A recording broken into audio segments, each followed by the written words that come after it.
हाँ हेलो बच्चों, चलो तैयार हो पढ़ने के लिए। तैयार हो पढ़ने के लिए तो चलो अपन पढ़ते हैं आज। बेसिकली बहुत ही बढ़िया तरीके से पढ़ेंगे, अच्छे से पढ़ेंगे। अब पूरे फुल मार्क्स के बोर्ड की उर्दू पढ़ रहे हैं हम लोग। तो बच्चों तैयार हो पढ़ने के लिए, और ज़्यादा से ज़्यादा लोगों तक इसको शेयर करो और सब्सक्राइब करो। अपनी प्रोजेनी को, अपनी फैमिली को बढ़ाओ, 1 के फॉलोवर बनाओ जल्दी से जल्दी। बच्चों उसके बाद लाइव क्लास लेना स्टार्ट करेंगे। बच्चों तैयार हो पढ़ने के लिए, चलो अपन पढ़ते हैं। वज़ीर आगा के बारे में बेसिकली पढ़ेंगे। ये लेक्चर नंबर 1 है वज़ीर आगा का। 12th क्लास के पढ़ रहे हैं। कौन सी क्लास आपको पता होना चाहिए। अपन 12th क्लास की उर्दू पढ़ रहे हैं। वज़ीर आगा, वज़ीर आगा के बारे में बेसिकली कहा जाता है कि वज़ीर आगा एक साथ नुक़ाद, नाक़िद की जमा। देखो, पढ़ने का मकसद ये होता है कि बहुत सारी चीज़ें बुक में भी लिखी हुई है, लेकिन यहाँ पे हम लिख के आप लोगों को समझा देते हैं ताकि बेसिकली आप समझ जाएँ, और वाहिद जमा और कौन किस चीज़ से बना है उस चीज़ को समझने की कोशिश करेंगे तो आपके लिए बेनिफिट होगा। नाक़िद की जमा क्या, नुक़ाद। एक साथ क्या थे, नुक़ाद थे, शायर थे और निशाइया निगार है। ठीक है, वज़ीर आगा के बारे में कहा जाता है। फिर दूसरी चीज़ देखते हैं, पैदाइश। उनकी पैदाइश कब हुई, तो 1922 में हुई। ठीक है, जो कहाँ हुई, तो मौजूदा पाकिस्तान के सरगोधा के वज़ीर कोट में हुई। ठीक है बच्चों, ये सारी चीज़ उनके बारे में क्या है, याद रखना है। लाहौर से आला तालीम हासिल की। बेसिकली उनके बारे में पूछा जा सकता है कि वज़ीर आगा आला तालीम हासिल कहाँ से की, लाहौर से की। ठीक, फिर देखते हैं नुक़ाद, नाक़िद की जमा। नुक़ाद की हैसियत से उन्हें सबसे ज़्यादा एतबार हासिल हुआ। देखो, जब कोई भी टीचर हो या कोई भी प्रोफेसर हो, तो किसी भी एक मज़मून में उनको बहुत ज़्यादा महारत हासिल होगी। उस मज़मून के महारत की बिना पे लोग उस चीज़ की वजह से उनको जानेंगे। तो कह रहे हैं कि नुक़ाद की हैसियत से उन्हें बहुत एतबार हासिल हुआ, यानी बहुत अच्छा रुतबा मिला, बहुत अच्छा ओहदा मिला उनको।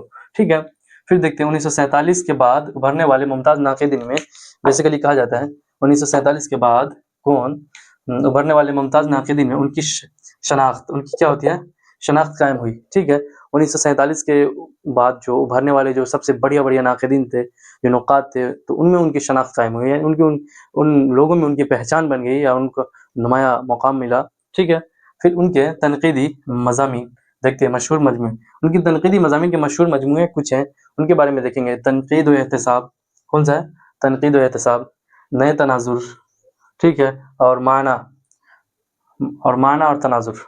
ठीक है, ये सारी चीज़ उनके क्या, तनक़ीदी मज़ामीन का मजमूआ है। फिर लफ्ज़ों की छागल, उनका मशहूर कुल्लियात है। क्या है बच्चों, उनका मशहूर कुल्लियात है। ठीक, फिर उनके इंशाइयों के मजमूए हैं, चोरी से यारी तक और दूसरा किनारा। उनके इंशाई के मजमूए कौन सा है, तो चोरी से यारी तक। कहाँ से, चोरी से यारी तक और दूसरा किनारा। ठीक है, और दूसरा किनारा पढ़ लो या किनारा पढ़ लो, दोनों पढ़ सकते। वज़ीर आगा ने तंज़ व मिज़ाह के मौजू पर पीएचडी की। बेसिकली पूछा जा सकता है कि वज़ीर आगा ने किस मौजू पर पीएचडी की, तो बच्चे अपन पढ़ सकते हैं बच्चों, तंज़ व मिज़ाह के मौजू पर उसने पीएचडी की। ठीक है बच्चों, तो अपन आगे देखते हैं। वज़ीर आगा का एक मतलब मजमून है, वो इंशाइया क्या है के नाम से बेसिकली, तो उनको पढ़ेंगे, इंशाइया क्या है। ठीक है बच्चों, चलो अपन पढ़ते हैं, अच्छे से पढ़ेंगे और बढ़िया से पढ़ेंगे। तो तुम लोग थोड़ी देर के लिए वेट कर लो, तब तक के लिए हम आ रहे हैं।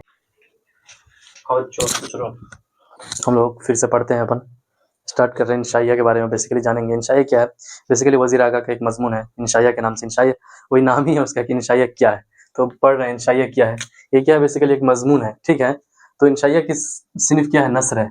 वज़ीर आगा के ताल्लुक इंशाइया से पूछा जा सकता है कोई सवाल में, तो वज़ीर आगा इंशाइया की सिनफ क्या है, तो बेसिकली नस्र है। वज़ीर आगा का ताल्लुक कहाँ से है, किससे है, तो इंशाइया से है। ठीक है बच्चों, वज़ीर आगा बेसिकली वज़ीर आगा की किताबों के नाम अगर पूछ दिया जाए, किताबों के नाम, तो तख्लीकी अमल, तनक़ीद और मजलिसी तनक़ीद। ठीक है, इक़बाल, तसव्वुरात अक़्ल व ख़िरद, खा के नीचे ज़ेर देंगे, उर्दू अदब में तंज़ व मिज़ाह। ये सारे के सारे क्या है, वज़ीर आगा के बेसिकली तख्लीकी का बुक है। ठीक है, वज़ीर आगा की किताब है। ठीक, वज़ीर आगा की किताबों के नाम तो अपन जब पढ़ लिए तो आगे देखते हैं हम लोग। फिर इंशाइया शगुफ्ता मूड की पैदावार। बेसिकली इंशाइया के बारे में पूछा जा सकता है कि इंशाइया कैसी पैदावार है, तो बच्चों पढ़ेंगे तो अच्छे से समझ में आ जाएगी बातें कि इंशाइया क्या है। शगुफ्ता मूड की पैदावार, शगुफ्ता का मतलब होता है कि हमारा मूड बहुत ही बढ़िया है और उसमें अपन कुछ भी लिखते जा रहे हैं हम लोग। ठीक, इंशाइया की इम्तियाज़ी ख़ुसूसियत क्या है, तो ये है कि उसमें मौज़ू की मरकज़ियत क्या होती है, मरकज़ियत को कायम हाँ, से मौज़ू की मरकज़ियत तो कायम रहती है। ठीक है, लेकिन उस मरकज़ियत का सहारा लेकर बहुत सी ऐसी बातें भी कह दी जाती है। हाँ, बहुत सी ऐसी बातें भी कह दी जाती हैं जिनका मौज़ू से कोई गहरा ताल्लुक़ नहीं होता। तो ये सारी चीज़ें इंशाइया के बारे में है। क्योंकि इंशाइया के बारे में बहुत सारी चीज़ें पूछी जा सकती है आप लोगों से, तो उसको याद रखना। इंशाइया की इम्तियाज़ी ख़ुसूसियत यह है कि इसमें मौज़ू की मरकज़ियत तो कायम रहेगी, ठीक है, लेकिन उस मरकज़ियत का सहारा लेकर बहुत सी ऐसी बातें कह दी जाती है जिनका मौज़ू से गहरा ताल्लुक़ नहीं होता, ठीक। फिर आगे देखते हैं बच्चों कि गैर रस्मी तरीक़ेकार का इंशाइये से क्या है, इंशाइये से कोई अरे भाई लो हुआ खुश। इंशाई से गैर रस्मी तरीक़ेकार का इंशाइये से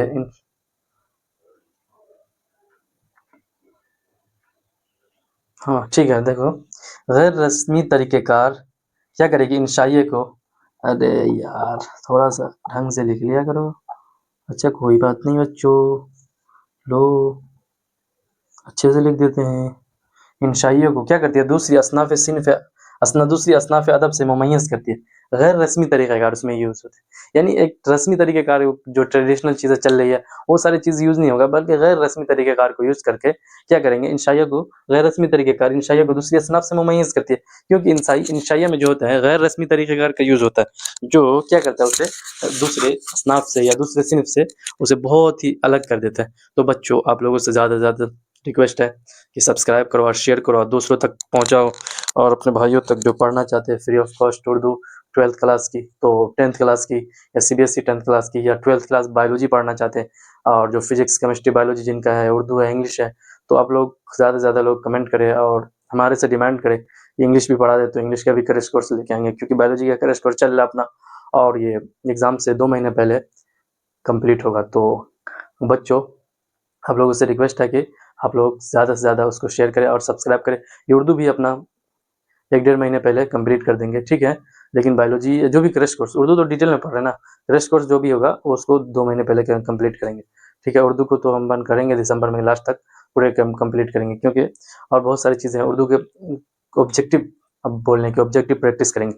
तो ऑब्जेक्टिव प्रैक्टिस करना अपन क्या कब से करेंगे, नवंबर से ऑब्जेक्टिव प्रैक्टिस सारे सब्जेक्ट के पीवाईक्यूज़ हो या ऑब्जेक्टिव हो, जो भी एमसीक्यूज़ हो, सारे प्रैक्टिस करना स्टार्ट करेंगे। और आप लोग की दुआ रहेगी तो इंशाल्लाह टैब लिया जाएगा, और टैब से बहुत ही बढ़िया तरीके से आप लोगों को पीपीटी के फॉर्म में सारे सवालात और जवाबात, और हम सोच रहे हैं टैब पे पढ़ाना स्टार्ट करें पीपीटी बनाकर, क्योंकि बोर्ड पे लिखना बहुत ही मुश्किल हो जा रहा है और लिखने में बहुत थोड़ा ये दर्द करने लगता है। तो आप लोग अपनी प्रोजेनी बढ़ाओ, आप ज़्यादा से ज़्यादा लोगों तक सब शेयर करो, सब्सक्राइब करो। हम आपसे कुछ भी नहीं चाहते, बस यही चाहते हैं कि आप सब्सक्राइब करें और हमारा सपोर्ट करें। सपोर्ट ये है कि ज़्यादा से ज़्यादा लोगों तक उसको शेयर करो और कॉमन उर्दू को आम करो, कॉमन करो, सारे लोगों तक उसकी रसाई हो, सारे लोग उससे पढ़ें, फ़ायदा उठाएँ। हमारा यही एक मिशन है कि आप सारे लोग उससे फ़ायदा उठाएँ और ज़्यादा से ज़्यादा अपनी फैमिली इंक्रीज़ हो, 1 मिलियन सब्सक्राइबर तक पहुँचे। तब तक के लिए अल्लाह हाफ़िज़।